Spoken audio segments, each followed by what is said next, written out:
action, guys. I'm very sorry. Medyo busy lang tayo nowadays. But in this video I want to share something to you that I've been taking for a couple of days now. So, magkakaroon tayo today ng product review, especially kung mahilig ka sa kape, is bagay na bagay itong review na to sa'yo or itong product na to sa'yo. So, if you're interested, what's this product? Just keep on watching. Nabanggit ko nga sa inyo, I've been busy doing my business. I started a new business. Kung hindi niyo pa alam yan or hindi pa kayo aware, I'll just put the link ng Facebook account ko or Facebook page ko dyan kung may magustuhan kayo. Pero that's not what we're gonna talk about today. We're gonna talk about something that keeps me awake para magawa ko yung business ko and packing orders or answering inquiries every day. So, and this is none other than Glutogen Curve Coffee. Yes! So, I got this from Healthy Sage. So, mabibili niyo to sa Shopee. I'll just also put the link at the description box. One box is 380 pesos and then it comes with 10 sachets. So, ayan siya. And it comes in 3 flavors. So, meron siya ng cafe latte mix, meron din siya ng dark chocolate mix, and the other one na hindi ko nakuha is yung creamy coffee. So, this is the packaging, guys, and papakita ko sa inyo yung sachet niya. So, ganito siya. Ayan, Glutogen Curve Coffee Mix. So, ayan, ang aesthetic lang ng packaging. So, sa mga hindi nakakaalam, sobrang hilig ko po talaga sa kape. So, pero nililimit ko yung sarili ko na makatake lang ng 2 glasses of coffee lang. 1 in the morning sa paggising ko. Syempre, para maging gising tayo. And then, part of my snacks or parang kasama na sa routine ko sa hapon is another glass of coffee. So, I can drink hot or cold coffee. So, tamang-tama itong Glutogen Curve Coffee dahil you can serve it hot or cold. And what's good about this, guys, is this is organic coffee and then meron din siyang mga nutrients na kasama based on the ingredients na babanggitin ko sa inyo. So, what's good about this Glutogen Curve Coffee is it's natural, gluten-free, and organic, guys. Sa lahat ng mga ingredients nito is full of nutrients that can help you with your skin, and then fat burning din siya, and then slimming, coffee, and whitening din siya. So, ang daming benefits ng coffee nito. At the same time, it's delicious. Dahil natikman ko na siya at iniinom ko siya for a couple of days now.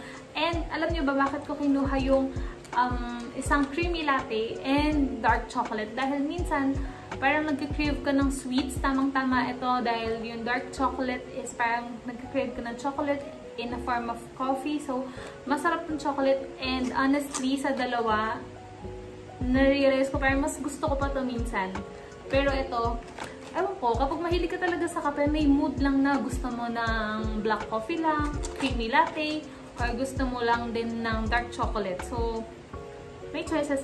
So, let's read kung ano yung mga ingredients na nandito. Syempre, kailangan natin ng coffee bean. So, it's made of Arabica, barley grass, buha mera, collagen, Garcinia cambogia, or Garcinia cambogia, grapeseed extract, glutathione, green tea extract, L-carnitine, mangosteen, Kongtat Ali, stevia, which is a very good kind of sugar, and psyllium fiber, gymnema sylvester, and illumin fiber. So, yun yung mga ingredients niya.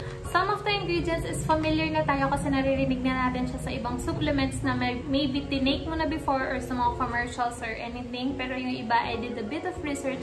For example, yung Garcinia cambogia, this is kind of nutrients that contains hydroxylic acid that helps you boost your weight loss or helps you speed weight loss and reduces appetite and boost exercise endurance. So, maganda to kung nag-weight loss ka dahil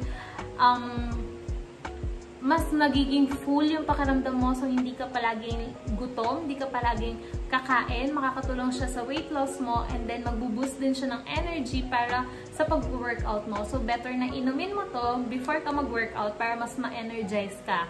Pero take note, guys, I don't recommend na mag-base lang kayo dito sa pag-inom ng mga ganitong klaseng coffee para sa weight loss nyo. It takes a lot of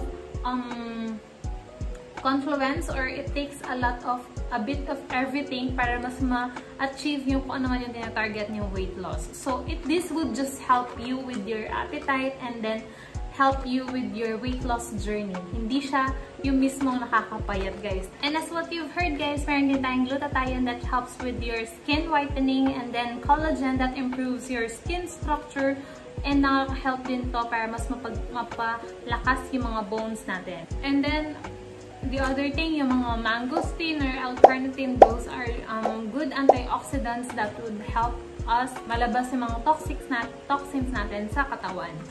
And let's talk about naman sa taste nitong coffee na to. For me kasi, personal preference ko is kahit may creamer siya or kahit may sugar, mas gusto ko pa din yung nalalasahan ko yung pait. Gusto ko yung mapait sa kape ko with a bit of creamer and sugar. And what's good about this is nandun yung pait na hinahanap ko sa kape. Kasi minsan, na-realize na ba kung mahilig kayo sa kape, yung mga 3-in-1 is medyo matamis lang talaga siya. Or like talagang matamis lang siya.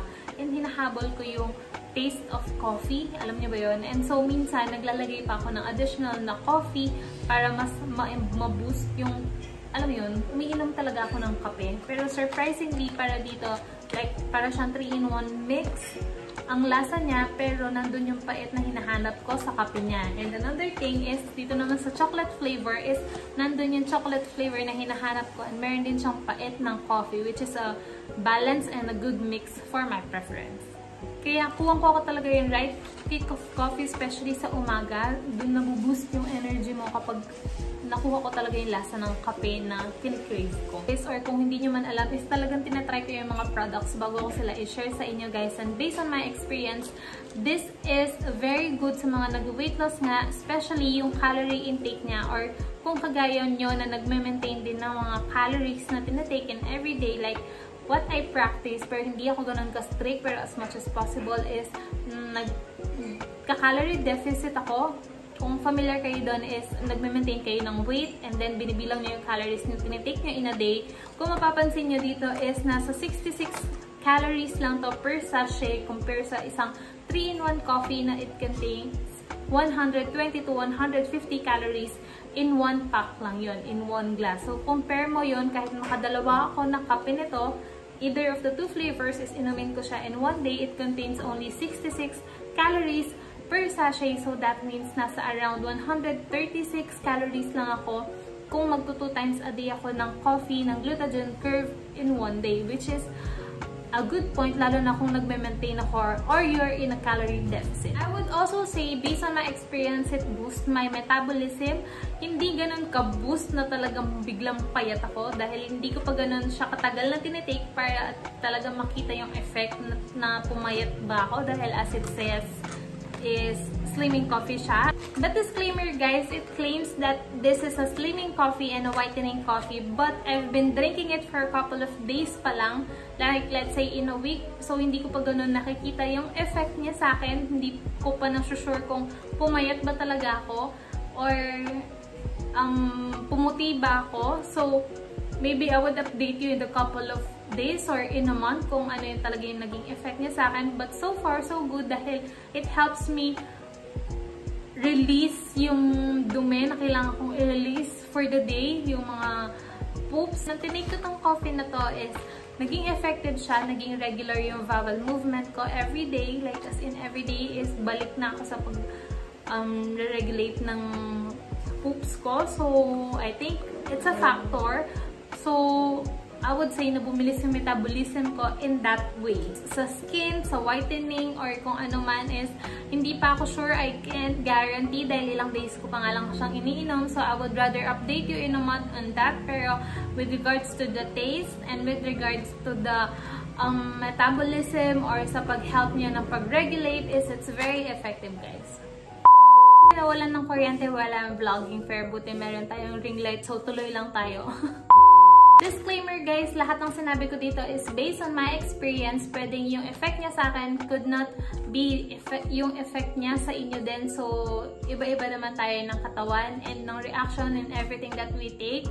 So, ayun lang yung honest review ko dito sa product na to. And you can comment down below kung gusto nyo magkaroon ako ng update after a few months kung ano nga ba yung pumayat ba ako, nakatulong ba siya sa weight loss journey ko or sa skin condition ko. So, ayun. Disclaimer, guys, kung ano man yung na-experience ko is might be different on your experience. So, iba-iba naman tayo ng katawan and maging reaction sa kung ano man yung tinitake natin. Those are just based on my personal experience and sana nabigay ko yung honest feedback and review ko sa mga products na to. But at the same time is nagustuhan ko talaga siya, lalo na tong chocolate mix coffee na to kapag nag-crave ako ng extra sweet or chocolate flavor pero right amount of coffee cake. So it's just perfect for me, guys. So I hope you enjoyed this video. If you're interested to buy, I'll just put the link and then their website sa description box para ma-check nyo on your own. So I hope you enjoyed this video. Don't forget to subscribe to my channel. Click the notification bell para laging updated sa latest vlogs ko.